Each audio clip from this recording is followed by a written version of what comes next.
जनता party की मनोहर सरकार ने जिसका मेरिट है उसके घर पर इसको नियुक्ति पत्र देकर एक काणे पैसे के बगैर नौकरी देने का काम भारतीय जनता पार्टी की सरकार ने। नमस्कार, मुद्दा देख रहे हैं आप और मैं हूं आपके साथ ज्योति सांगवान। करनाल की धरती से केंद्रीय गृह मंत्री अमित शाह ने हरियाणा में डबल इंजन की सरकार बनने का दावा किया है।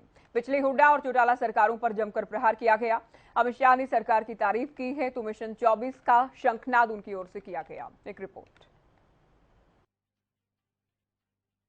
भारतीय जनता पार्टी की मनोहर सरकार ने जिसका मेरिट है उसके घर पर इसको नियुक्ति पत्र देकर एक काणे पैसे के बगैर नौकरी देने का काम भारतीय जनता पार्टी की सरकार। करनाल की धरती से केंद्रीय गृह मंत्री अमित शाह ने चुनावी शंखनाद कर दिया है। जी हां, अमित शाह ने हरियाणा सरकार की 9 साल की उपलब्धियां गिनवाई, केंद्र और हरियाणा सरकार की तारीफ की, विरोधियों पर जमकर प्रहार किया। जी आते थे तो बेफाम भ्रष्टाचार होता था, दामाद की सेवा में हरियाणा की भूमि की नीलामी होती थी, और चौटाला जी आते थे तो कानून और व्यवस्था की परिस्थिति खराब हो जाती। ये दोनों ने सरकारी भर्तियों में भ्रष्टाचार तो किया ही, अपने चट्टो बट्टों को नौकरी देने का काम किया। कट, कमीशन और करप्शन की पार्टी। एक कांग्रेस का हाथ आपके साथ नहीं है, कांग्रेस का हाथ हरियाणा की जनता के साथ नहीं है, कांग्रेस का हाथ जीजा के साथ था और प्रदेश की जनता बिचारी खाली हाथ ने किया है। दरबारी दामाद और डीडल की 3D सरकार से भारतीय जनता पार्टी ने बहुत बड़ा परिवर्तन लाकर हरियाणा को विकसित राज्य बनाने का काम किया है। वहीं सीएम मनोहर लाल ने मंच से दावा किया, हमने 9 साल में घोषणा पत्र के 95% वादे पूरे कर लिए हैं। साथ ही नए साल से बुढ़ापा पेंशन को 2750 से बढ़ाकर 3000 किए जाने का ऐलान किया। विरोधी दलों पर तीखा प्रहार किया, पूर्ववर्ती सरकारों में भेदभाव और जाति की सियासत करने के आरोप लगाए।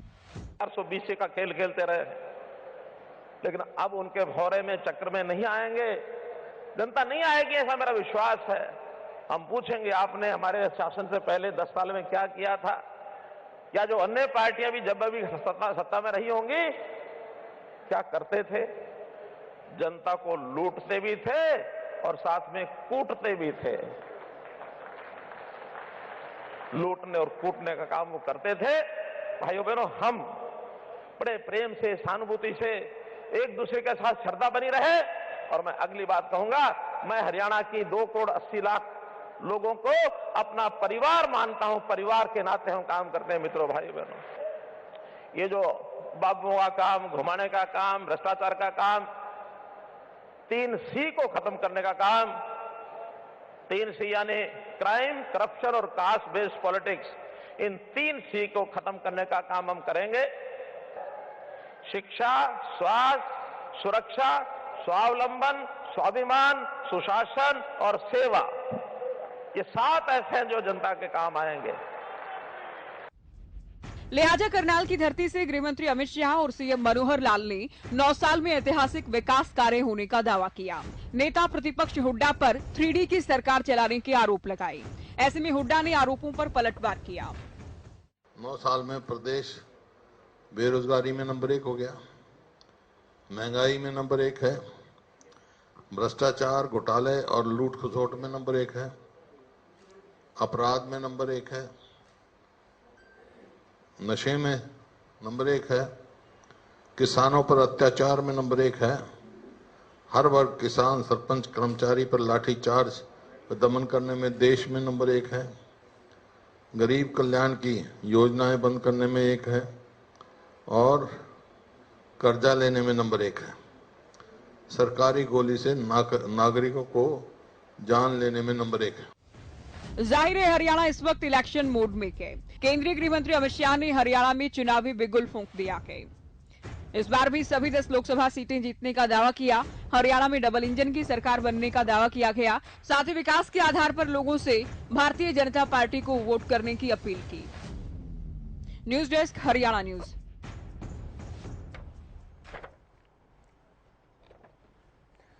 चलिए चर्चा की शुरुआत करते हैं। कुछ खास मेहमान हमारे साथ जुड़ गए हैं। प्रोफेसर विधु रावल, प्रवक्ता बीजेपी, बालमुकुंद शर्मा कांग्रेस प्रवक्ता, रजत मंजेटा प्रवक्ता इनेलो पार्टी, अनुराधा शर्मा प्रवक्ता आम आदमी पार्टी और साथ ही राजेंद्र जादून वरिष्ठ पत्रकार भी हमारे साथ डिबेट में जुड़ गए हैं।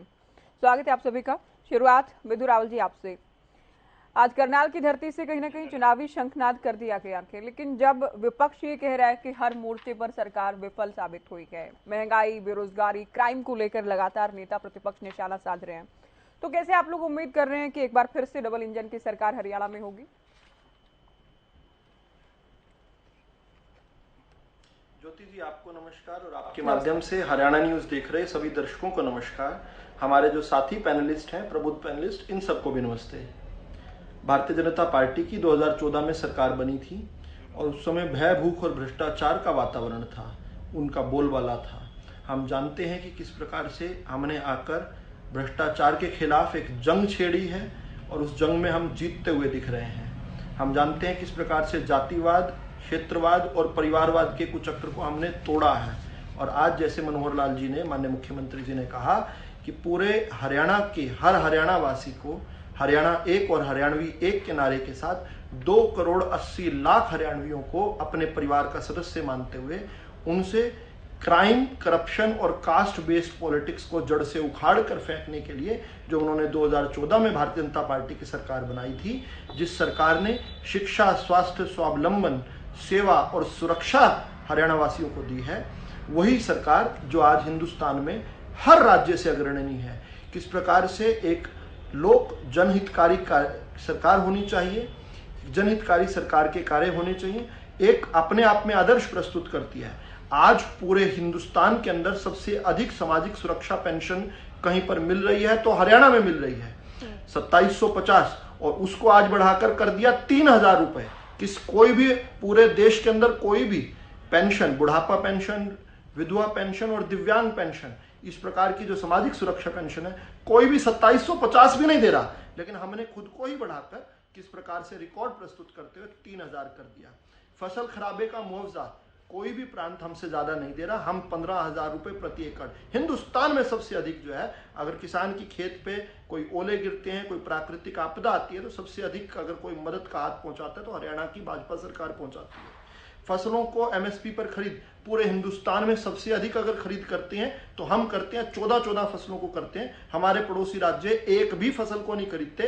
केंद्रीय जो एजेंसी है वो केवल 2 फसलों को जो पूरे हिंदुस्तान में खरीदती है वही खरीदती है। इन हमारे पड़ोसी राज्य एक भी नहीं खरीदते, हम 14 फसलों को खरीदते हैं। डीबीटी जारी करके किसान के खाते में सीधा पैसा आना, चाहे भावांतर भरपाई के जरिए पैसे देना। और सबसे बड़ी बात क्या है, हमने बीपीएल यानी कि बिलो पॉवर्टी लाइन, जो अंत्योदय परिवार हैं, उसकी सीमा बढ़ाई। अन्य प्रांतों में, अन्य राज्यों में किस प्रकार 1,20,000 तक की केवल जो आय के परिवार हैं, केवल उनको योजनाओं का लाभ मिलता है। हमने कहा नहीं भाई, हरियाणा वालों को 1,80,000 तक भी अगर आय है तो भी उनको सभी लाभ देंगे। और कहीं पर जाकर तो हमने 1,80,000 से आगे भी बढ़कर, जिस प्रकार से चिरायु कार्ड बनाया, 1,80,000 से आगे बढ़कर 3 लाख तक का भी कोई है तो उन सबको 5 लाख रुपए प्रति व्यक्ति जो है स्वास्थ्य लाभ मिलता है। किस प्रकार से मनरेगा की मजदूरी सबसे अधिक अगर कहीं है तो 357 रुपए हम हरियाणा की सरकार दे रहे हैं। बीपीएल परिवार की बेटियों को, यानी कि जो गरीब परिवार हैं, उनकी बेटियों को 71,000 रुपए शादी के दौरान, और उसमें कोई कास्ट नहीं देखते, कोई भी जाति की हो, बस गरीब अगर है तो उसको 71,000 रुपए जो है हम दे रहे हैं। किसी भी प्रांत में कहीं पर भी 1,20,000 से अधिक की इनकम वाले को कोई मकान की मुरम्मत के लिए 80,000 नहीं मिलते, हमारे यहाँ 1,80,000 तक को मिलता है। हमने एक मापदंड तय किया है, अन्य प्रदेशों के लिए हम अनुकरणीय है, अनुसरणीय है, जबकि हम एक ऐसे समय में आए थे जब हरियाणा के ऊपर चहुं ओर जो है प्रेशर था। हर प्रकार के सूचांक में हरियाणा बहुत अच्छा नहीं कर रहा था, बहुत लैंग्विश कर रहा था नीचे बैठकर, वहां से हमने बढ़ाकर हरियाणा नहीं को विधु राहुल जी, हरियाणा देश के लिए हरियाणा तो अनुकरणीय एक आसपास के आदर्श राज्यों प्रदेश में, बना दिया। हरियाणा तो समृद्ध राज्य रहा के, देखिए आसपास के राज्यों में पिछली सरकारों में भी रहा के तुलनात्मक रूप से हम देखें, ऐसा नहीं कि हरियाणा बहुत बुरे हाल में था। आप अपनी सरकार की तारीफ ही कर सकते हैं, क्योंकि आप लोग जो दावा कर रहे हैं, हुड्डा सरकार भी उस वक्त नंबर 1 हरियाणा का दावा करती थी, आप लोग भी कर रहे हैं। हुड्डा साहब तो ये कह रहे हैं कि आप लोगों ने तो महंगाई, बेरोजगारी, क्राइम में नंबर 1 कर दिया है। देखिए मैं 2 आपको आंकड़े देता हूं। पहला आंकड़ा जो है, हम क्या 2014 से पहले कोई 1 रुपए की भी भावांतर भरपाई हमने कहीं किसी एक किसान को दी है? नहीं दी हमने। जबकि हमसे पहले मध्य प्रदेश जो है 2008 से जो है भावांतर भरपाई योजना के तहत करोड़ों रुपया जो है वहां पर भाजपा की सरकार अपने किसानों को देती रही है। हम फसल खराबे का मुआवजा जो है हरियाणा की किसान को हुड्डा साहब जो 6,000 रुपए प्रति एकड़ देते थे। हमारे पड़ोस में अकाली दल भाजपा की सरकार थी, वो 8,000 रुपए प्रति एकड़ देती थी। मध्य प्रदेश में वही चीज 8,000 रुपए प्रति एकड़ मिलती थी। हम किस प्रकार से एक भी फसल को भूपेंद्र हुड्डा एमएसपी पर नहीं खरीदते थे, आज 14 फसलों को खरीद रहे हैं। उस समय जब भूपेंद्र सिंह हुड्डा एक भी फसल को नहीं खरीदते थे, उस समय भी 8 से लेकर 10 फसलों को जो मध्य प्रदेश के अंदर शिवराज सिंह चौहान जी की भाजपा की सरकार खरीदा करती थी। हम जानते हैं किस प्रकार गन्ने का रेट के लिए हमने 2013 के अंदर एक बहुत बड़ा आंदोलन किया था। उससे पहले हरियाणा पहले 10 प्रदेशों में भी नहीं था, यानी गन्ना जहां पर उत्पादन होता है उनमें सबसे कम रेट में देने वाले एक प्रदेशों में से था। लेकिन हमने आंदोलन करके जाते जाते भूपेंद्र हुड्डा से उस रेट को बढ़वाया था। और हमने आज फिर हुड्डा साहब तो दावा करते हैं कि हम तो 117 से 310 पर लेकर आए, उस वक्त भी सभी राज्यों से ज्यादा दे रहा था हरियाणा। मैं डिबेट को अभी आगे ले जाती हूँ विधु राहुल जी। आंदोलन किए ज्योति जी, हमने उसके लिए कितने बड़े बड़े आंदोलन किए, ये तो बताइए कि चौधरी ओम प्रकाश धनखड़ के नेतृत्व में कितने बड़े बड़े आंदोलन करने पड़े थे। 2013 से पहले क्या 190 रुपए प्रति क्विंटल देते थे, हमने एक साथ 110 रुपए प्रति क्विंटल बढ़ाया था। तब सरकार ने अच्छा किया, उसका भी आप लोग क्रेडिट लेंगे। मैं अभी चर्चा को आगे ले जाती हूँ क्योंकि समय काफी हो चुका है। नहीं, लेकिन वो जाते जाते ज्योति जी 9 साल हो चुके थे हुड्डा सरकार को, आखिरी साल हमने करवाया। अगर उनकी रुचि होती तो पहले। अच्छा एक बात और, किसानों को लेकर फिर लोग कहते हैं कि हमने तो जीरी भी जान में भिजवाई, ये बहुत सारे दावे ये लोग भी करते हैं, आप लोग भी कर रहे हैं। आप कहीं नहीं, आपकी बात पूरी हो चुकी है विधु राहुल जी। मैं कांग्रेस जीरी सड़कों पर भी पिटी है। मुझे एक वाक्य कहने दीजिए, एक वाक्य कहिए। बड़ी बात रखता हूँ ज्योति जी, बालमुकुंद जी आपसे एक वाक्य इनको कहने देते हैं। बालमुकुंद जी आपसे मैं सवाल करूंगी अभी, आप 10 सेकंड इनको दीजिए, एक बार 10 सेकंड बोलिए, एक वाक्य पूरा करें विधु जी आप। ठीक है, मैं मनरेगा पूरे हिंदुस्तान में होता था। हिंदुस्तान के पहले 5 राज्यों में भी हरियाणा नहीं था जो मजदूरी दिया करता था। मैं सीधा एक बात बताना चाहता हूं कि हमने जब गन्ने का रेट बढ़ाया था उससे पहले क्या बात थी, भूपेंद्र हुड्डा ने तो अपनी समिति में यह लिख कर दिया था कि स्वामीनाथन आयोग की रिपोर्ट गैर व्यवहारिक है। एमएसपी को 50% लाभांश जो है, खर्चे का लाभांश एमएसपी पर जोड़ना गैर व्यवहारिक है। हमने आकर पहली जो काम किया, पहली कैबिनेट में पहला फैसला किया कि एमएसपी जब बनेगा तो 50% लाभांश के साथ बनेगा, खर्चे में 50% लाभांश जोड़कर बनेगा। वो हिंदुस्तान का कानून बनाया। भूपेंद्र हुड्डा तो लिख कर गए थे कि वो हो ही नहीं सकता, असंभव है। ठीक है सर। बालमुकुंद शर्मा जी, ये पहले भी कहा गया कि सिरसा में भी हुड्डा साहब पर खूब वार किए गए थे, आज एक बार फिर से कहा गया कि 3 डी की सरकार थी, दामाद, दरबारी और एक और डी की बात वो कर रहे थे। तो बार बार ये कहा जाता है कि डीलर्स की सरकार थी, दामाद की सरकार थी, दरबारियों की सरकार थी, किसानों की जो भूमि है वो दामाद को देने का काम किया भूपेंद्र हुड्डा ने, लेकिन अब ये राजनीति खत्म कर दी गई है पिछले 9 साल में। देखिए, जब सरकारें इस तरीके से काम करे, 10 साल हमारी सरकार रही है और 9 साल इनको हो गए, इसका सबसे अच्छा पैमाना तुलनात्मक अध्ययन हो सकता है। और बाकी बीजेपी के प्रवक्ता ने जो काम गिनाए हैं उसमें ज्यादातर काम प्रशासनिक रहे हैं। प्रशासनिक कामों को गिना करके सरकार की उपलब्धियों का बखाना आप नहीं कर सकते।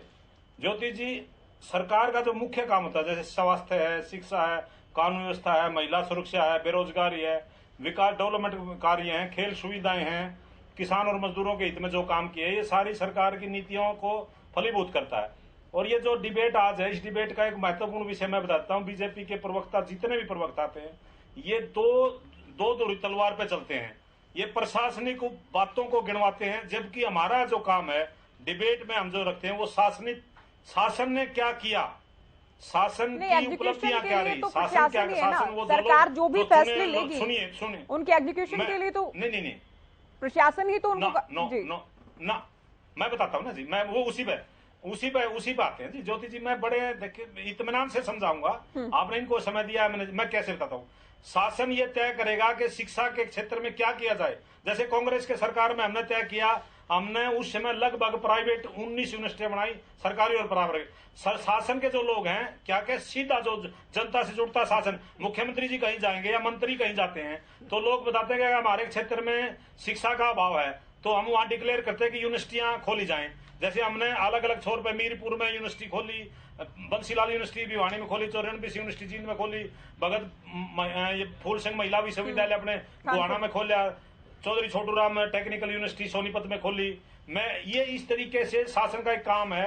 हमने 19 यूनिवर्सिटियां, क्योंकि अब इनको भी उतना ही अरसा हो गया। आपने एक और शब्द क्या ज्योति जी, देखिए आप से समझदार है, मैं नहीं समझता, 8 साल से मैं भी आपको देख रहा हूँ कि आप सारी चीजों को याद रखते हैं। आपने कहा विपक्ष में थी भाजपा, जब से हरियाणा बना भाजपा कभी विपक्ष में ही नहीं रही, भाजपा कभी विपक्ष में नहीं रही। विपक्षी पार्टी भाजपा के 2 या 4 विधायक आते थे, जब से हरियाणा बना, मैं ऑन रिकॉर्ड ये बात कर रहा हूं, भाजपा कभी विपक्ष में नहीं रही। ये तो बाई चांस सत्ता में आए हैं मोदी जी का नाम लेकर के, हाँ आज ये सत्ता में। और ये तुलनात्मक, जैसे मैंने अब यूनिवर्सिटियों में बताया, नीलम यूनिवर्सिटी थी, हम तो बल्कि कई बार याद भी नहीं रहते, इतने काम किए हुए हमने। उसके बाद फिर बिजली के लिए जैसे हमने प्लांट, पहले भी एक बार इस तरह की डिबेट हमारी रही है, हमने जैसे खेदड़ में पावर प्लांट लाया, जांडली में लाया, खानपुर कला में लाया, यमुनानगर में लाया, भूटान में लगाया। ये इस तरीके से जैसे हमने विकास किया, रचनात्मक तरीके से जैसे हम आगे बढ़े। फिर हमने कुछ रोड नेटवर्क तैयार किया, पानीपत से लेकर के वाया रेवाड़ी, रोहतक, पूरे हरियाणा के चारों तरफ हमने जाल बिछाया सड़कों का। रेल नेटवर्क में सुधार किया, जैसे जींद से हमने दिल्ली वाया सोनीपत, दिल्ली से सिरसा वाया हांसी हिसार, इस तरीके से पूरे। एक और बहुत बड़ी जो मील का पत्थर आज साबित है हरियाणा के लिए, जो हरियाणा के विकास की दूरी बनी है। हम 3 तरफ एनसीआर लगता हमारा, हमने दिल्ली से गुड़गांव मेट्रो पहुंचाई, दिल्ली से बहादुरगढ़ मेट्रो पहुंचाई और दिल्ली से फरीदाबाद मेट्रो पहुंचाई। क्या जितना केंद्र सरकार ने हमसे पैसा मांगा, हमने अगले दिन उनके खाते में डायरेक्ट ट्रांसफर कर दिया।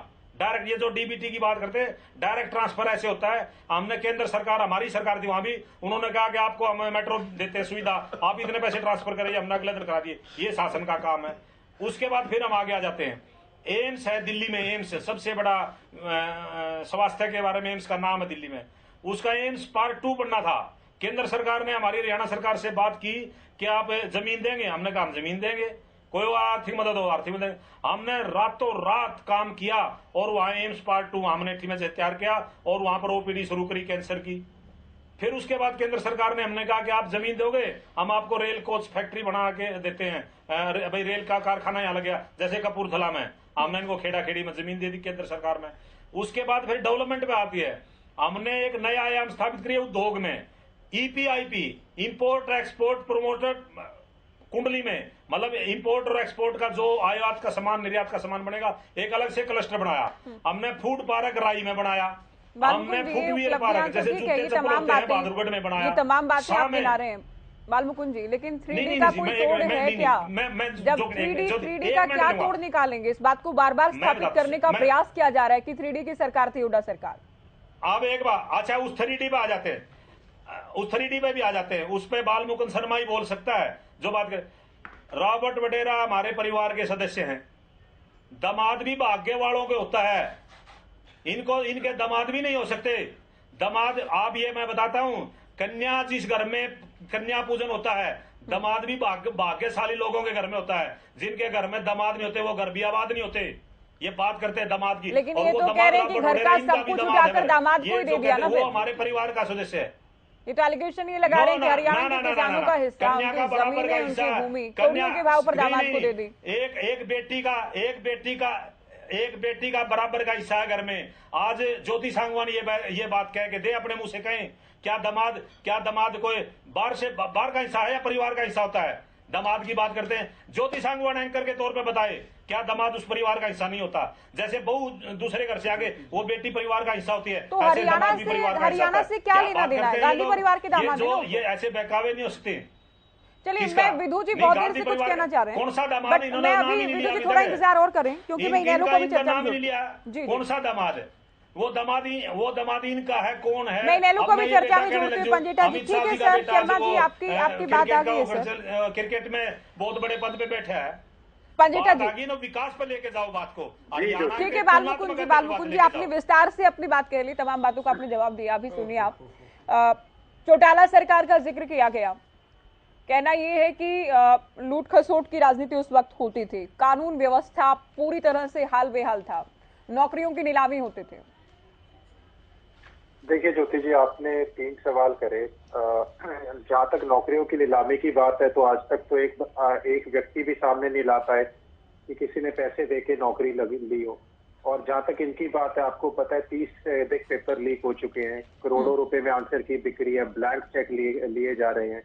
और इनके खुद के HPSC के ऑफिस में 350 लाख पकड़े जा चुके हैं। वो अनिल नागर के ऊपर वैसे ही आपको पता है अभी क्या हालत है, वो सारा कुछ जनता के सामने, विधानसभा तक में वो मुद्दा गूंजा था। तो पेपरों का आपको पता है, एक के बाद एक पेपर कहीं लीक हो रहे हैं, कहीं क्वेश्चन रिपीट हो रहे हैं, कहीं सारा बैकडोर एंट्री हो रही है। कौशल रोजगार में कोई मेरिट नहीं, कुछ नहीं, अपने चहेतों को, हरियाणा के बाहर के लोगों को नौकरी देने का काम हो रहा है। तो जो हाल इस सरकार के अंदर है, जो सबसे ज्यादा बेरोजगारी है, पढ़े लिखे युवा जो बेरोजगार घूम रहे हैं, वो भाजपा की देन है। दूसरा, आपने कानूनी व्यवस्था की बात करी। आज आपको पता है ज्योति जी, बहुत सारे क्राइम्स में यूपी को भी मात दे रहा है हरियाणा। मुख्यमंत्री के होते होते डकैतियां हो रही है। मुख्यमंत्री जहाँ खुद जिस जगह पे है, रोहतक के अंदर, हिसार के अंदर, गुड़गांव के अंदर, आपको पता है आज क्या हाल है लूटपाट का। विधायकों तक को तो एक्सटॉर्शन की कॉल आ रही है और खुद गवर्नर को जाके मिलना पड़ रहा है। आज सीधी विधायकों तक को धमकी देने की नौबत आ गई है। आपने बात करी कि उन्होंने हमारे बारे में टिप्पणी करी, शायद भूल गए कि जजपा के साथ तो चलो इनका पोस्ट पोल अलायंस है, हमारे साथ तो प्री पोल अलायंस था इनका, भाजपा वालों को। और बिना शर्त हमने इनको समर्थन दिया था सेंटर के अंदर, और एनडीए का हिस्सा थी इंडियन नेशनल लोकदल, तब वाजपेयी जी के साथ उठा के देखे इतिहास बोलने से पहले। दूसरा, यहाँ पे बहुत सारी बातें की गई। मैं इस पोर्टल की आर्टिफिशियल इंटेलिजेंस की सरकार के ऊपर तो ज्यादा टिप्पणी क्या करूं, लेकिन जहां तक ये बात कर रहे थे मुआवजा 20 किसानों का, ये आए थे ये वादा करके कि किसान की आय दुगनी करेंगे। आज तक तो किसान की आय दुगनी ये कर नहीं पाए। लागत क्या कर दी, 10 गुना कर दी किसान की। किसान के ऊपर कर्ज ही आज तक कभी माफ नहीं कर पाए। उद्योगपतियों का बट्टे खाते में डालते रहे लाखों करोड़ रुपया। कुछ ये मेहुल चौकसी जैसे और इनकी ये जो और लोग हैं, ये लूट खसोट करके देश का जो गाड़ी जनता का खून पसीने की कमाई है उसको विदेशों में लेके भागे थे। फ्रॉड 12 लाख करोड़ से ऊपर का है। ये खुद इनके मंत्री जो है पार्लियामेंट में ये बयान दे चुके हैं, तो 13.25 लाख करोड़ के आसपास का। उसके बाद ये कॉर्पोरेट जगत को जो सब्सिडीज देते हैं 6-6, 7-7 करोड़ की, वो भी इनको देखनी चाहिए। किसान के लिए कर्ज ये माफ नहीं करते। दूसरा, मैं बात करूंगा, अभी बहुत बड़ी बड़ी बातें कर रहे थे धनखड़ जी ने, 2013 में बात करी थी, 2100 रुपए की बात कर रहे थे। आज तक किसान को 1800-1900 में धान पिट रहा है उसका। और क्या कर रहे हैं, छत्तीसगढ़ में जाके कह रहे हैं कि हम 3500 रुपए करेंगे MSP पैडी की, और यहाँ पर हरियाणा के अंदर ये कहते हैं 1800-1900 भी नहीं दे रहे। वो बातें भी देखिए। उसके बाद ये बात कर रहे थे बड़ी बड़ी भावांतर भरपाई की, 1400 करोड़ था, घटा के 400 करोड़ कर दिया, बाजरे में दिया। और आप बाजरे में देने के बाद भी 700-800 रुपए, 600, 700, 800 अलग अलग जगह में, रेवाड़ी के अंदर, टेली के अंदर, महेंद्रगढ़ के अंदर कम मिला किसानों को। टोकन काट दिया उनका, पर जो 3 ट्रॉली लेके आएगा नहीं, एक ही ट्रॉली, एक ही टोकन मिलेगा एक ही किसान को। आप लेके आए हो 70 क्विंटल 80 क्विंटल ना, कैप लगा दिया, 20 क्विंटल से ऊपर नहीं खरीदेंगे हम देंगे आपको, किसान को सशक्त ये करेंगे। मनरेगा की बात कर रहे थे, मनरेगा का 32.9% इन्होंने बजट घटा दिया और हजारों करोड़ इनका पेंडिंग पड़ा रहा कई डिस्ट्रिक्ट के अंदर, जो मनरेगा का इन्होंने नहीं दिया। उसके बाद गन्ने की बात कर रहे थे, गन्ने के रेट की मैं हैरानगी मानता हूँ, सारी जनता, सारी दुनिया को पता है कि शाहबाद में GT रोड जाम करना पड़ा किसानों को, उन पे लाठीचार्ज हुआ। उसके बाद जाके आपने 10 रुपए बढ़ाया, और किसान और आपके खुद के शुगर फैक्ट के चेयरमैन बोल रहे हैं कि आप कम से कम 25 से 27 रुपए बढ़ाइए। आपको वो ही नहीं दिखा जो मिल सिफारिश कर रही है, जो प्राइवेट मिल है यमुनानगर के अंदर, उस सरस्वती मिल, उसने कहा कि किसानों का कम से कम 30 रुपए बढ़ाइए, तब नहीं आपने कुछ किया। सूरजमुखी में क्या हुआ, पीपली, ये आपने पीपली में GT रोड जाम करना पड़ा। सूरजमुखी में वहां लट पड़े किसानों को, वहां आप एमएसपी देने को तैयार नहीं थे। वो भी बड़ी बड़ी किसानों के लिए आप बात करते हैं। आपने एफसीआई का बजट 5 लाख करोड़ के लगभग था अभी 2-3 साल पहले, इन्होंने 1,45,000 करोड़ कर दिया। कोई भी जाके गूगल करके देख ले आज एफसीआई का क्या बजट है, 1,45,00,000 करोड़ है। पीएम आशा योजना तो खत्म ही कर दी, जो एमएसपी की गारंटी देती थी वो तो इन्होंने कहा ना क्या जरूरत है उसकी, खत्म करो। ऐसे कितनी योजनाएं हैं। अभी मैं अगर ये बात कर रहे थे करप्शन की, सीसीसी, अरे आपने करप्शन की बात करी तो आपको स्कॉलरशिप स्कीम में जो 144 करोड़ का घोटाला हुआ, भारतमाला प्रोजेक्ट के अंदर जो 7.5 लाख करोड़ का घोटाला हुआ, अभी आपने आयुष्मान की बात करी, आयुष्मान भारत योजना के अंदर जो आपने हजारों करोड़ का घोटाला हुआ, प्रधानमंत्री आवास योजना में घोटाला हुआ, एनएचएआई में घोटाला हुआ। उसके बाद मैं आपको बताऊं 10,70,000 करोड़ इन्होंने ये उद्योगपतियों का बट्टे घाटे में डाल दिया। उसके बाद ये एक सड़क बना रहे थे द्वारका में 600 करोड़ की 2.5 किलोमीटर, 670 करोड़ की। कहाँ जा रहा है ये जनता का पैसा? आप किसको बोलते क्या है, करते क्या है? और आपने बड़े आदर्श रखे हैं। आपने तो आपके सीएम में वहां के 10 करोड़ का तो उन्होंने फूड सब्सिडी दे दी आपने। आसाम के सीएम आपके ब्रिजभूषण है, आपके इतने सम्मानित हैं, चन्मैया आनंद है इतने सम्मानित है, उसके बाद मुकुल रॉय इतने सम्मानित है, छगन भुजबल है, नारायण राणे है, अजीत पवार है, व्यापम का है, येदियुरप्पा है, आप बंगारू लक्ष्मण है। आप किस का नाम सम्मानित करूं मैं उनको यहाँ पे बोल के? आप ज्यादा, मेरे पास तो बहुत बड़ी लिस्ट है, लेकिन कुछ बोलने से पहले सबसे पहले एक मैं खत्म कर रहा हूँ। सबसे पहले आपको हरियाणा की जनता के ऊपर जो आपने 3.5-4 लाख करोड़ का जो कर्ज कर दिया है, हर एक प्रत्येक व्यक्ति 1 लाख से ऊपर का जो है कर्जदार है।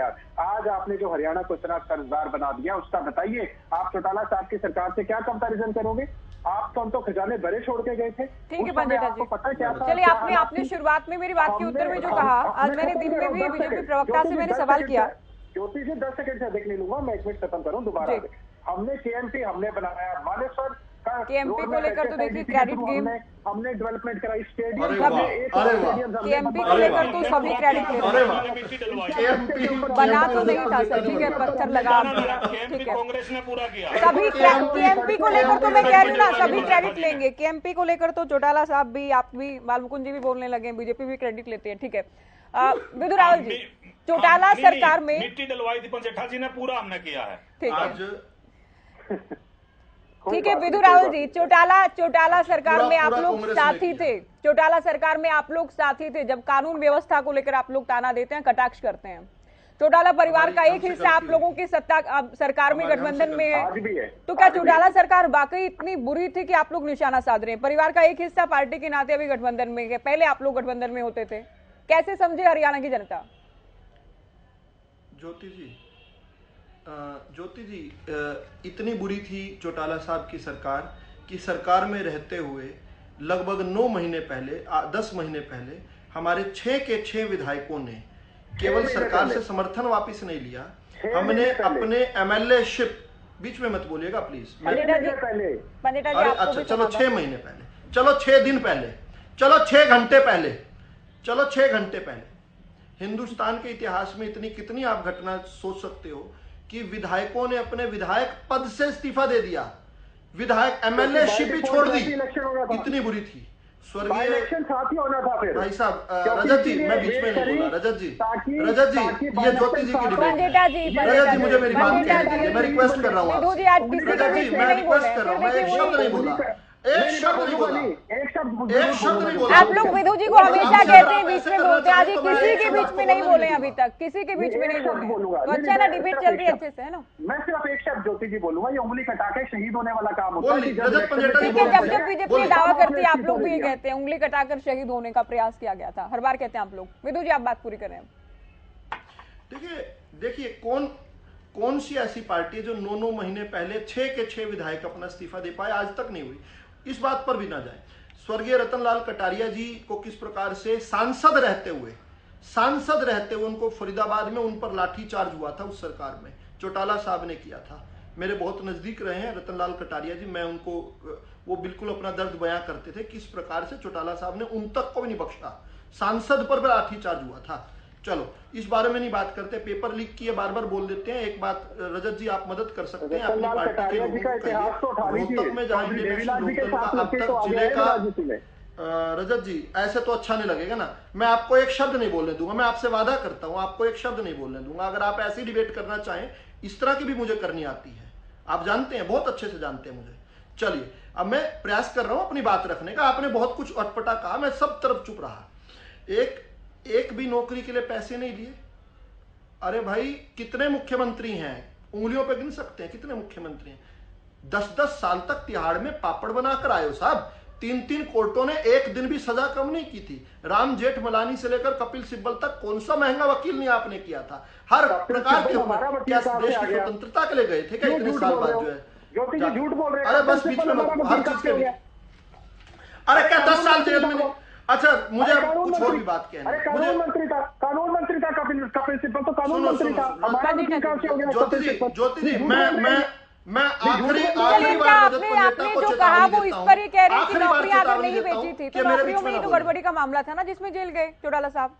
अब इनको अपनी बात तो कहने दीजिए ना पंजिटा जी। आपकी बहुत सारी बातों से इनको आपत्ति थी, लेकिन इन्होंने सुना ना। अभी 2 पैनलिस्ट वो हैं जिनका पहला जवाब मैं अभी नहीं ले पाई हूँ। आधी से अधिक डिबेट जा चुकी है। आप लोग ऐसे करेंगे तो कैसे चलेगा? ठीक है, आप जल्दी कंप्लीट करें राहुल जी अपनी बात रख सकता हूँ। चलो, रजत पंजेटा, मैं एक रजत पंजेटा की किसी बात का जवाब नहीं दूंगा मैं, क्योंकि रजत पंजेटा की पार्टी को हरियाणा की जनता मन से उतार चुकी है। ये निग्लिजेंट है, केवल डिबेट में टाइम खराब कर रहे हैं। इसलिए मैं अब सीधा के सीधा जो है अपनी हरियाणा की मुख्य विपक्षी पार्टी कांग्रेस के जो प्रवक्ता साहब हैं उनकी बात पर आता हूं। उन्होंने कहा तुलनात्मक अध्ययन होना चाहिए। तुलनात्मक अध्ययन कर लेते हैं साहब। आपने कहा ना तुलनात्मक अध्ययन होना, 2 तरह से तुलना हो सकती है। एक कि आपकी सरकार के दौरान आपने क्या किया और हम क्या कर रहे हैं। 2 कि अभी वर्तमान में हमारी सरकार क्या कर रही है। इक्का दुक्का 3 प्रांतों में आपकी सरकार है, वहां क्या हो रहा है। हमने आज घोषणा की, ऐतिहासिक घोषणा हुई है कि हम आज 3000 रुपए प्रति महीना जो है सामाजिक सुरक्षा पेंशन, यानी बुढ़ापा, विधवा और दिव्यांगों को पेंशन देंगे। आपकी सरकार हिमाचल में कितना देती है? अगले साल दोगे, 750 रुपए देती है। अगले साल दोगे उसको? अरे साहब, एक मिनट, हमने अच्छा 2750 तो दे रहे हैं ना हम। आप तो 300 रुपए दिया करते थे रजत पंजेटा जी, 300। 7,500 देंगे अब बीच में ना बोलना रजत पंजेटा जी, मैं रिक्वेस्ट कर रहा हूं आपसे। जितने सभ्य तरीके से रिक्वेस्ट कर सकता हूं मैं कर चुका हूं। आप जबरदस्ती जो है प्रयास कर रहे हैं कि मैं आपको आपकी भाषा में जवाब दूं। चलो, 750 रुपए देते हैं हिमाचल प्रदेश में, और राजस्थान में आपकी सरकार है, वहां 800 रुपए देते हैं 60 से लेकर 75 साल के, और 1000 रुपए देते हैं 75 साल से ऊपर। यह भी केवल 2 महीने पहले घोषणा हुई। अब से पहले सभी को 700 रुपए देते थे। छत्तीसगढ़ में देश में सबसे कम अगर कहीं पर सामाजिक सुरक्षा पेंशन है, बुढ़ापा, विधवा और दिव्यांगों को 350 रुपए देती है कांग्रेस की सरकार। 350 रुपए। हम यहाँ 3000 देने वाले हैं। 650 रुपए तक देती है 80 से ऊपर, और 350 देती है 60 से लेकर 80। हम सभी को देते हैं इतना। और बिहार, जिसका बड़ा लंबा बिहार मॉडल की बात करते हैं, 400 रुपए देती है, केवल 400 रुपए। इनसे हमारा क्या कंपैरिजन है। अपने समय जो है भूपेंद्र हुड्डा जो है 750 रुपए दिया करते थे पेंशन। गोहाना रैली में कहकर गए थे कि हम 1000 कर देंगे अगर सरकार आएगी हमारी तो। 750 कहकर 1000 की घोषणा करके गए थे। 2004 में पंजेटा साहब 300 रुपए दिया करते थे। ये हमारे से क्या कंपैरिजन करेंगे। इन्होंने कहा शिक्षा की बात होनी चाहिए, स्वास्थ्य की बात होनी चाहिए। बहुत जल्दी में, केवल 15 सेकंड 20 सेकंड दे दीजिए मुझे। स्वास्थ्य की बात करें, हरियाणा जब से बना 1966 से लेकर 2014 तक, जब तक हमारा राज नहीं आया था, 48 सालों में केवल 6 मेडिकल कॉलेज बने। पिछले 9 साल में 15 मेडिकल कॉलेज बन गए। शिक्षा की बात करें, 107 कॉलेज थे पूरे हरियाणा के अंदर जब हम सत्ता में आए। 48 सालों में हम आज 180 के करीब पहुंच चुके हैं। 107 107 से 180 तक का। महिला कल्याण की बात करें, हर जिले के अंदर महिला पुलिस स्टेशन हमने शुरू किया। लिंग अनुपात या 872 छोड़कर गए थे, हम 932 तक ले आए। हरियाणा को बदनाम किया जाता था कि हरियाणा के अंदर बच्चियां जो हैं उनको पैदा होते ही भ्रूण हत्या कर दी जाती है। हमने वो कलंक हरियाणा के सिर से मिटाया। 28,500 करोड़ रुपए का बिजली का कर्ज छोड़कर गए थे। 37.6% तक लाइन लॉस हुआ करता था। आज 1500 से 2000 करोड़ के लाभ में है, और कब, जब 12.8% तक लाइन लॉस को ले आए हैं। हमारा गांव जगमग गांव की तर्ज पर 5691 गांव जो हैं उनको 24 घंटे बिजली मिल रही है। रोड नेटवर्क की बात करते हैं। आज मैं आपके आखिरी बात कह रहा हूं ज्योति जी, ये जाने देना, आज हरियाणा की जनता सुन रही है। इन दोनों लोगों ने कहा कि केएमपी हमने, मैं हंसी के फुहारे छूट रहे थे जब रजत पंजेटा भी बोल गए कि केएमपी हमने बना दिया। अच्छा, अगर ये जो है आज यहां पर एक प्रस्ताव पारित करें, हरियाणा की जनता के सामने हरियाणा न्यूज के माध्यम से प्रस्ताव पारित करें, जिसने केएमपी बनाया हो केवल हर विधायक उसी पार्टी का बनाया जाए, इसका प्रस्ताव अगर ये पारित कर दें, हरियाणा की जनता खुद बता देगी कि केएमपी भाजपा ने बनाया। केएमपी को लेकर सबके दावे, किसी ने पत्थर लगवाया, किसी ने काम करवाया और किसी की सरकार में अभी पूरा हुआ। नहीं, मैं कह रहा हूँ आज ये प्रस्ताव पारित करवा दीजिए। मैं अभी डिबेट को आगे ले जाती हूँ। केएमपी को लेकर भी हमने बहुत बार प्रस्ताव पारित करवा आप झूठ बोल रहे हैं। अच्छा, रॉबर्ट सर वाड्रा, अभी मैं और टाइम नहीं दे पाऊंगी आपको, अभी मैं और समय नहीं दे पाऊंगी। दामाद हो सकते हैं, हरियाणवियों के दामाद नहीं है, हरियाणवियों के दामाद नहीं है रॉबर्ट वाड्रा, जिसने हमारी 11,000 एकड़ भूमि हरियाणा के किसानों की लूट खाई हो, वो उसको आप ये दामाद कहकर बोल रहे हैं। कितनी बेशर्मी के साथ ये बात हो रही है। रॉबर्ट वाड्रा कांग्रेसियों के दामाद हो सकते हैं, हरियाणवियों के दामाद नहीं। हरियाणा के लिए वो एक अपराधी के तौर पर उन पर जांच चल रही है, उन पर आरोपी है वो हरियाणा के किसानों की जमीन लूटने के नाम के। किस प्रकार से, अरे बेटी के छोड़ो, एक ही बेटी है क्या केवल हरियाणा में एक ही बेटी है? प्रियंका गांधी के अलावा कोई बेटी नहीं क्या? हरियाणवियों की बेटियों को बेटी नहीं मानते ये, केवल प्रियंका गांधी इनके लिए बेटी है और कोई बेटी नहीं है क्या? क्या बात कर रहे हैं ये? प्रियंका वाड्रा मैं अभी डिबेट को आगे ले जा रही हूँ। अनुराधा जी सुन रही थी शांति से सभी को, नहीं इनको भी टाइम मिलना चाहिए। 4500 किसानों ने आत्महत्या की, कितने बेटियों का सिंदूर मिटाया, कितने बेटियों का सिंदूर मिटाया रॉबर्ट वाड्रा ने। वो उस व्यक्ति को ये आकर कहते हैं कि वो जो एकमात्र दामाद है, इनका दामाद हो सकता है, हरियाणवियों का दामाद नहीं है रॉबर्ट वाड्रा। चलिए आम आदमी पार्टी को चर्चा में जोड़े। विधु रावल जी, बाल मुकुंद जी, चोर है रॉबर्ट वाड्रा। विधु रावल जी सुनिए अभी। अनुराधा जी, सिरसा में भी दावा किया गया था अमित शाह की ओर से। मैं क्या करूं, मैं म्यूट करवाऊं क्या आप लोगों को? मुझे आप दोनों को म्यूट करवाना होगा सर। रूस वालों की, अंग्रेजों की दलाली करते थे। विधु रावल जी, आप अपनी बात अगले उत्तर में कहिएगा, अगले उत्तर के लिए समय मिले तो कहिएगा, ऐसे नहीं सर आप लगातार नहीं बोलते रहेंगे। नहीं आप लगातार नहीं बोलते रहेंगे। बाल मुकुंद जी आप भी रुकिए। अंग्रेजों के लिए केस लड़ता था मोतीलाल नेहरू, असंख्य क्रांतिकारियों को फांसी दिलवाई है मोतीलाल नेहरू ने। विधु रावल जी कहाँ लेकर जा रहे हैं डिबेट को? कहाँ लेकर जा रहे हैं डिबेट को? आप ही बोलते रहेंगे क्या विधु रावल जी? आप ही बोलते रहेंगे क्या सर? विधु रावल जी क्या आप ही बोलते रहेंगे? आप ही बोलते रहेंगे? अनुराधा जी, सिरसा में भी सभी 10 सीटें जीतने का दावा किया गया था।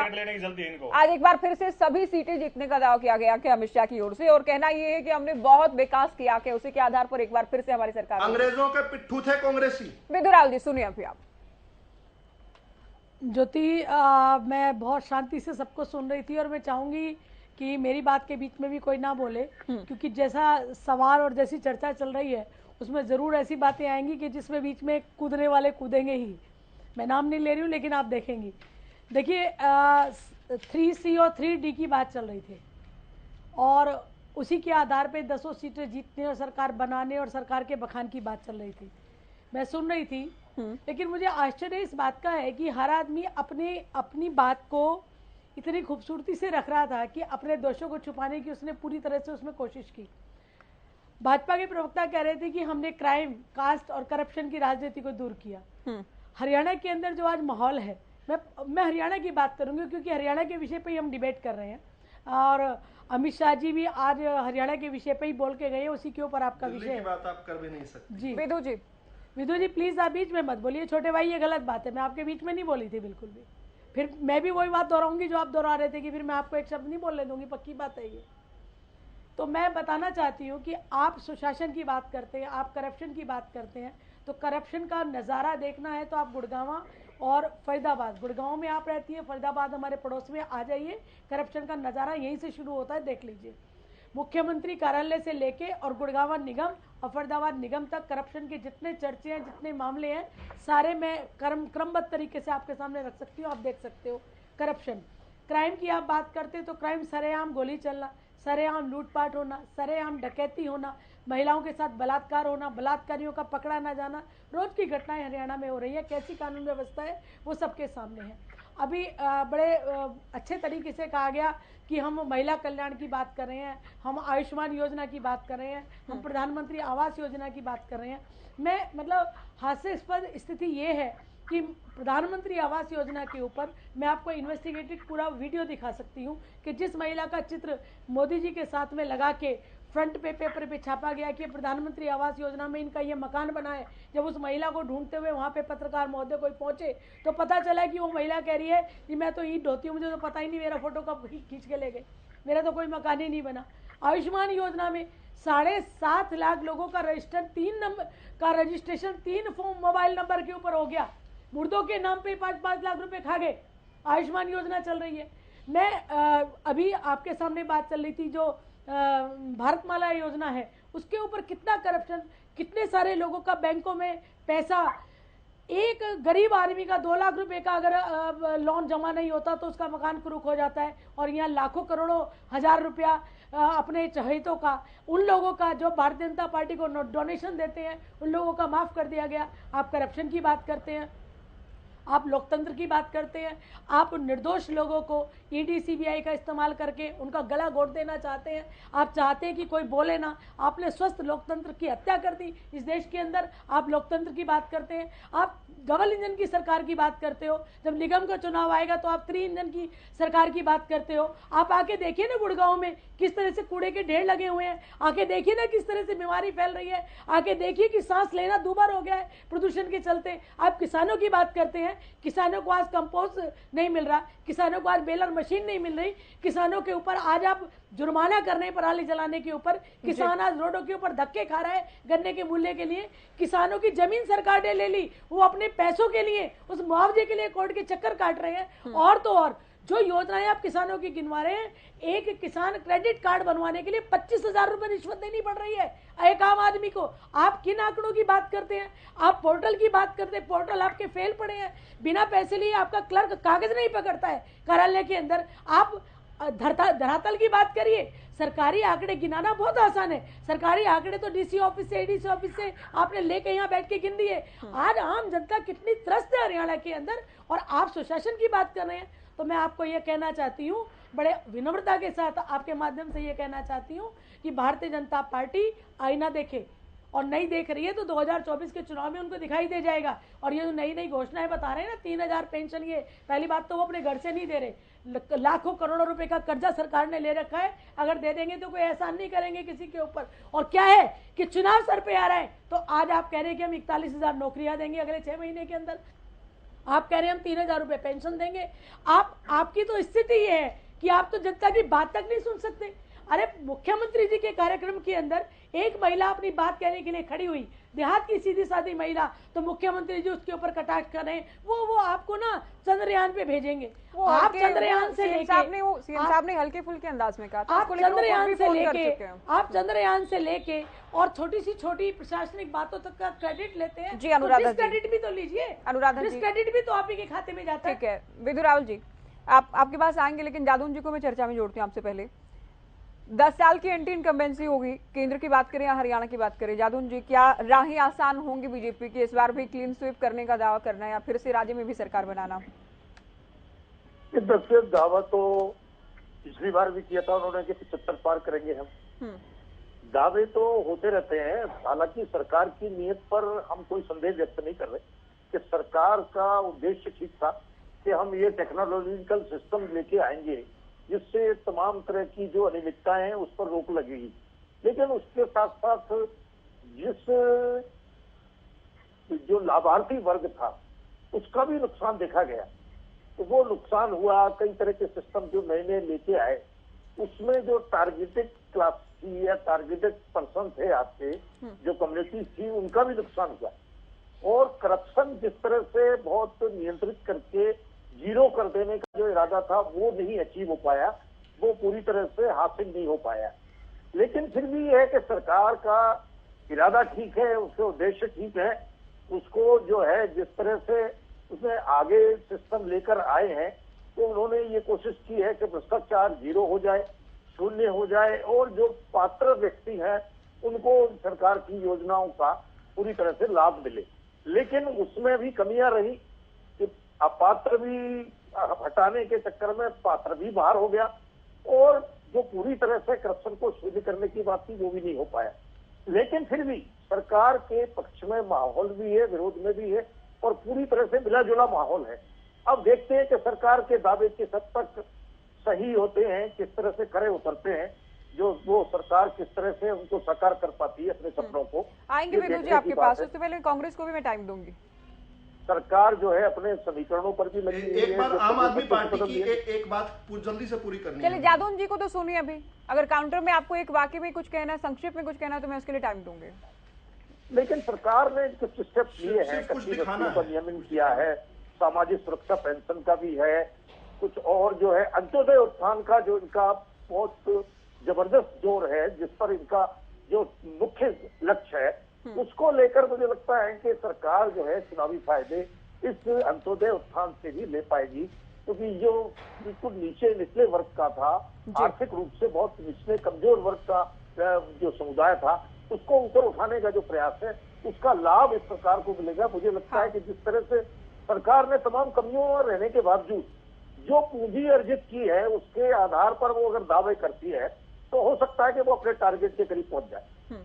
जी जादौन जी, आप कुछ कहना चाह रहे हैं? राहुल जी बहुत जल्दी से देखिए, और बातों में एक बात जो है अनुराधा बहन ने कही, आम आदमी पार्टी की प्रवक्ता ने कही कि इन्वेस्टिगेटिव उनके पास वीडियोज हैं, है ना, प्रधानमंत्री आवास योजना की, और उन्होंने कहा कि किसी की तस्वीर दिखा दी थी। ये सिग्नेचर ब्रिज की तस्वीर केजरीवाल ने पोस्ट की थी। सिग्नेचर ब्रिज जो है, जो दिल्ली के अंदर है, सिग्नेचर ब्रिज की दरअसल बाद में पता चला ये रॉटरडैम नीदरलैंड्स की एरेस्मस ब्रिज जो है उसको बता दिया सिग्नेचर ब्रिज। ये इन्होंने ये किया, और इसके सिर्फ अपने ट्विटर हैंडल से नहीं पोस्ट किया, सरकारी पैसे से इसके विज्ञापन छपवाए, पोस्टर लगाए, कहीं पर स्पीड ब्रेकर भी लगाते हैं, उसका भी पोस्टर बनाते हैं कि इनके कल्चर है। 50 रुपए का काम करते हैं और 500 करोड़ की उसके इश्तेहार छपवाते हैं। दूसरा, इन्होंने बहुत जल्दी से कहा गुड़गांव का, फरीदाबाद का, गुड़गांव और फरीदाबाद के बीच में दिल्ली आता है, जिसको कट्टर ईमानदार कह रहे थे, उसकी सुप्रीम कोर्ट ने कहा कि पहली ऐसी देश की पार्टी बनने वाली है, गौरव हासिल होने वाला है आम आदमी पार्टी को, जो भ्रष्ट पार्टी घोषित होने वाली है। और ये मैं नहीं करने वाला हूं, ये कोर्ट करने वाला है। कोर्ट के अंदर ये करने वाला, ये आप करने वाले हैं। आम आदमी पार्टी ने भ्रष्टाचार किया। आप पॉलिटिकल मोटिवेटिव राजनीति करते हैं। सुन तो ये, आप दुश्मनी की राजनीति कर रहे हैं। अनुराधा बहन, आपने मुझे कहा था आप बीच में नहीं बोलेंगी, आपकी मैंने सुनी है, आपकी मैंने सारी सुनी। देखिए ये इसको बोलते हैं केजरीवालपन, इसको केजरीवालपन बोलते हैं। आपने मुझे बोलने से रोक दिया, मैं रुक गया था। एक बहन की बात भाई ने मानी थी, अब भाई बोलने लगा तो बहन बीच में बोलने लग गई। आपको एक वाक्य तो कहना था विदु राहुल जी। क्राइम के बारे में बोलते हुए इन्होंने कहा सरेआम इन्होंने कहा कि गोली चल जाती थी। सरेआम गोली जो है नहीं हुआ क्या? सिद्धू मूसेवाला पानीपत का जवाब दीजिए ना।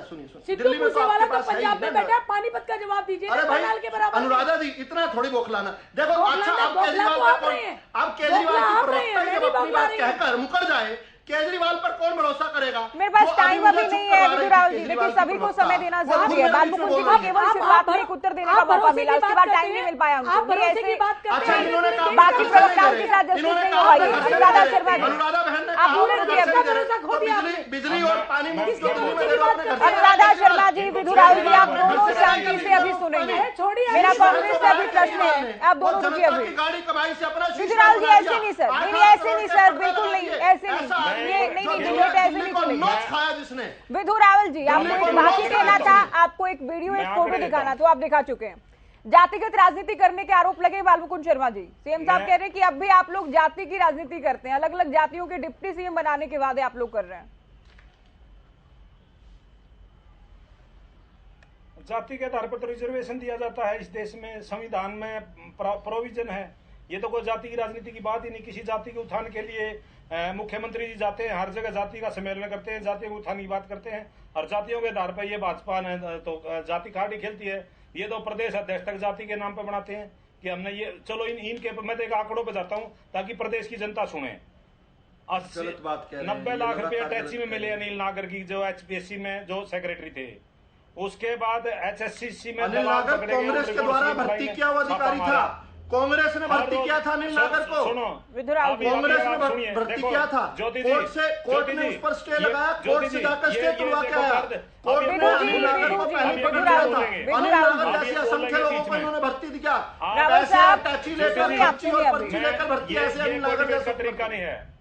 ज्योति जी, ये जो प्रवक्ता है ना भाजपा के, इनको भी बैन कर रखा कांग्रेस के लोगों ने, फिर भी हमारी पार्टी जवाब देना चाहती है इनको। साहब हमें बैन किया तभी आपको मौका मिला नहीं, और क्या ये हमें मुझसे कांग्रेस ही डरते हैं, तभी आप हिम्मत कर आते हैं। मौके की जरूरत नहीं, आपको जीवन दान दिया हमने, आपको भूल गए थे, आपको टीवी चैनल वाले भूल गए थे। आज मेरी वजह से आप टीवी पर बैठते हैं। क्या ये डिबेट का विषय? मेरी वजह से आप टीवी पर बैठते हैं। बालमुकुंद जी, क्यों लोगों का वक्त बर्बाद कर रहे हैं आप लोग? बालमुकुंद जी, मेरी वजह से आप टीवी पर बैठते हैं और कांग्रेस में हिम्मत नहीं, आप हिम्मत दिखाते हैं, मेरे सामने बैठते हैं। आपको दूसरा जीवन दान मैंने दिया। विधुराल जी, मुझे आपको म्यूट कराना होगा, मुझे आपको म्यूट कराना होगा। किसको किसने जीवन दान दिया कि किसने किसको बैन किया है, ये मेरी डिबेट का विषय नहीं है। मुद्दा आज का ये रैली है, रैली में जो कहा गया वो बात कहे। अब बालमुकुंद शर्मा जी, आप पर्सनल कमेंट ना करें। 8 साल से इस पार्टी के राष्ट्रीय प्रवक्ता में नियुक्ति हमारी। हाँ नहीं, ऐसा है ना जी, मैं कह रहा हूँ, कमेंट नहीं कर रहा। मैं एक बात कहना चाहता हूँ, अरे कहाँ नियुक्ति, क्या बात कर रहे हो भाई? 90 लाख रुपए एसएससी में छापे पड़े। ये नियुक्ति किसकी? अरे पकड़े आपके राज्य में, नियुक्ति की बात कर रहे हो आप। वो जो कांग्रेस ने नियुक्ति है उनसे सरकार भी तो चला रहे हो आप। पकड़ा हमने नियुक्त, आपने भ्रष्टों को नियुक्त किया, हमारी एजेंसियों ने पकड़ा। आप भ्रष्ट, हम भ्रष्टाचारियों को पकड़ते हैं, ये अंतर सीधा सीधा है। अरे भारती जी, अब भारती जी पे आ जाइए, अब भारती जी पे आओ। हम पकड़ते हैं आपके भ्रष्ट अधिकारियों को, हम पकड़ते हैं। की वीडियो टेप, ऑडियो टेप है आपके द्वारा किए गए। नहीं विधुराल जी, नहीं, देखिए ऐसे नहीं सर, बिल्कुल आप लगातार बोले जा रहे हैं। विधुराल जी लगातार आप बोल रहे हैं, ये ऐसे में हम भी नहीं डिबेट होने देंगे। भारती जी, 45 लाख रुपए की लेन देन भारती जी ने किया। ऑडियो अब बाजार में घूम रहा है 45 लाख रुपए। मैं अगर वो भारती जी मेरे ऊपर केस कर दे, ये मेरे ऊपर केस कर दे, आपने क्या किया? उसको ओएसडी लगा दिया। 45 लाख। एचएसएससी में दलाल थे, दलालों पे सीएम फ्लाइंग ने छापा डाला, पकड़े गए, जेल में गए। कौन सी जगह पर एफआईआर दर्ज है? आपने कहा कंप्लेन की हुई है। ज्योति जी ये रोकिए, ज्योति जी ये रोकिए जाने से।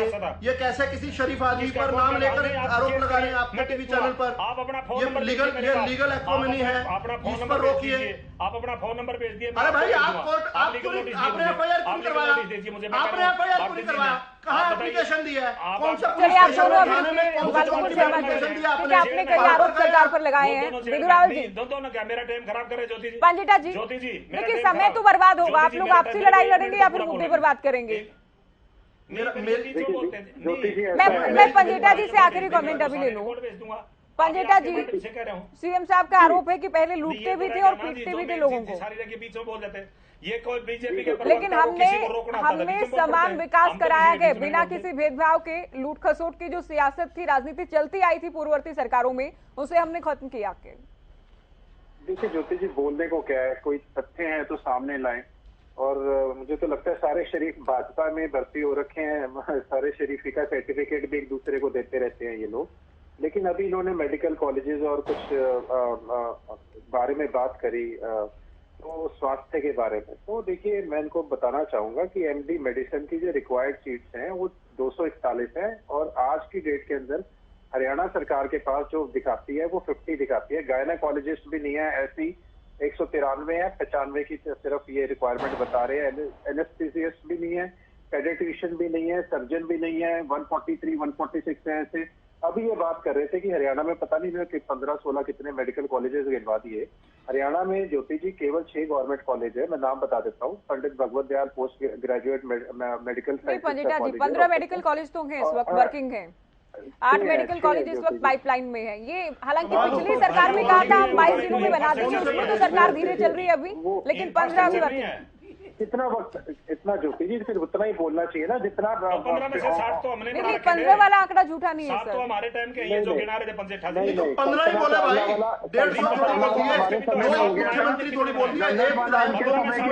दिए, जितने हैं उतने तो बताए, उतने ही बोले भाई। 15 राहुल जी और बालमुकुंद जी, आप इनको बात पूरी करने दीजिए। अभी कांग्रेस के बनाए हैं ये बोलो ना करके बता रहे हैं। लेकिन ज्योति जी, मैं आपको थोड़ा सा बताना चाहूंगा कि शर्मा जी, अभी ये क्या चिल्ला के लिए आप लोग लास्ट में करने लग जाते हैं? वाइंड अप के वक्त आप सभी को एक साथ बोलना होता है।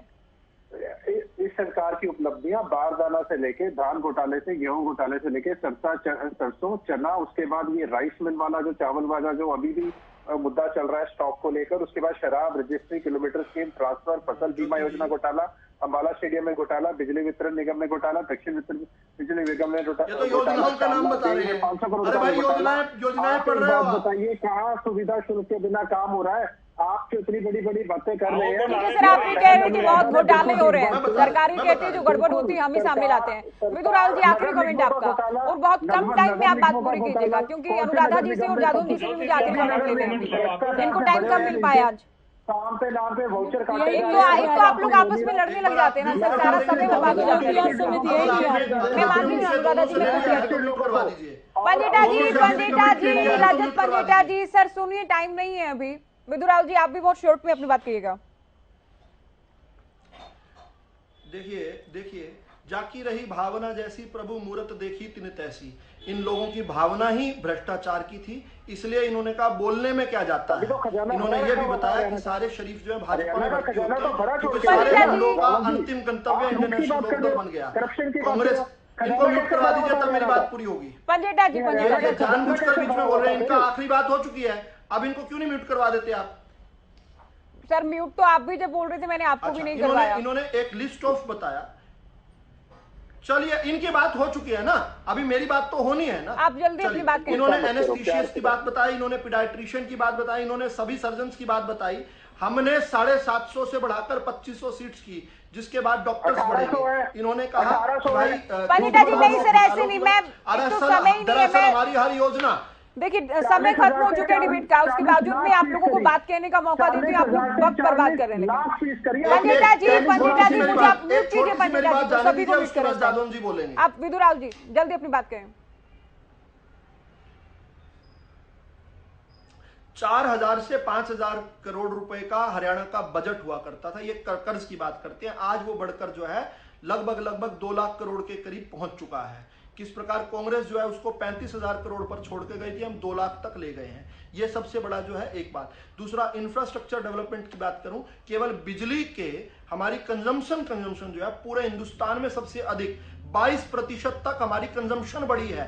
ये सबसे बड़ा देखिए अनुराधा जी से मैं आखिरी कमेंट लूंगी। ये स्टूडियो में बैठे हैं, केवल एक बार इनको मौका मिला है बोलने का, बोलने दीजिए इनको, अपनी बात रखिए अनुराधा जी। ज्योति, कांग्रेस की इतनी सफल सरकार थी, उसके बावजूद इतनी बुरी हालत आज कांग्रेस की है कि वो 10 साल से सत्ता में नहीं आ पाई है। भारतीय जनता पार्टी 9 साल से सरकार में है, लेकिन आप देखेंगे कि आगे उनका क्या हश्र होने वाला है। मैं आपको ये कहना चाहती हूँ कि नहीं, अब भविष्यवाणी ये है कि केजरीवाल जेल में जा रहा है, केजरीवाल जेल में जा रहा है और केवल भारतीय जनता पार्टी जो भारत की जनता की सरकार बनी है। आप रुकिए, सरकार बदलने दीजिए। भारत की जनता की सरकार, समय आने दीजिए, मक्कारों की सरकार नहीं बन सकेगी। समय आने दीजिए, हो चुकी है, समय आने दीजिए, जेल में जाएगी। समय आने दीजिए, बैरक आपके लिए इंतजार कर रही है। समय आने दीजिए। जितने घोटाले, जितनी तानाशाही और जितना लोगों के साथ अत्याचार आपने किया है, उसका जवाब आपको देना पड़ेगा। आप वेट करिए, आप इंतजार करिए, समय आने दीजिए। करनाल की धरती से अमित शाह की ओर से जो हुंकार भरी गई है, चुनावी बिगुल जो फूंकने का एक प्रयास किया गया है, उसे लेकर हम चर्चा कर रहे थे। फिलहाल दीजिए इजाजत, नमस्कार। भारतीय जनता पार्टी की मनोहर सरकार ने जिसका मेरिट है उसके घर पर इसको नियुक्ति पत्र देकर एक काने पैसे के बगैर नौकरी देने का काम भारतीय जनता पार्टी की सरकार ने